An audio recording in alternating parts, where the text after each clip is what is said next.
एक समय की बात है, एक जंगल में एक वृद्ध साधु रहता था।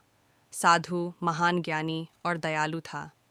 जंगल के सारे जानवर उसकी इज्जत करते थे और उसकी सेवा करते थे। एक दिन एक शिकारी ने जंगल में एक सूअर को पकड़ लिया। सूअर बहुत घबरा गया और शिकारी से छुटकारा पाने के लिए जोर जोर से चिल्लाने लगा। उसकी आवाज़ सुनकर जंगल के दूसरे जानवर भी इकट्ठा हो गए, लेकिन किसी में इतनी हिम्मत नहीं थी कि वह शिकारी से सूअर को छुड़ा सके। तभी वहां से एक चालाक लोमड़ी गुजरी। उसने देखा कि सूअर मुसीबत में है और उसने सोचा कि इस सूअर को कैसे बचाया जाए।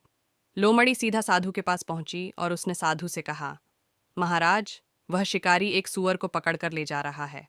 आपकी मदद के बिना उस बेचारे का जीवन बचाना मुश्किल है।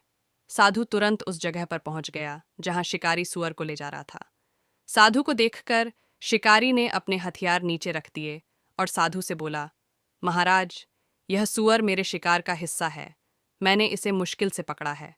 साधु ने शांति से कहा, बेटा, यह जंगल सबका है और हर प्राणी को जीवन जीने का अधिकार है। तुम इसे मार कर अपना पेट भरोगे, लेकिन सोचो इसका परिवार कितना दुखी होगा।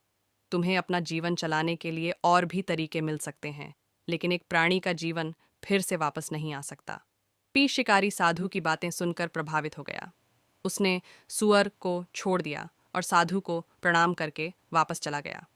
सूअर खुशी से उछलने लगा और साधु और लोमड़ी का धन्यवाद किया। उस दिन के बाद जंगल के सभी जानवर और भी अधिक साधु का सम्मान करने लगे। लोमड़ी की चालाकी और साधु की दया से सूअर का जीवन बच गया और जंगल में सभी सुख और शांति से रहने लगे। यह कहानी हमें सिखाती है कि दया और बुद्धि से हर समस्या का समाधान हो सकता है।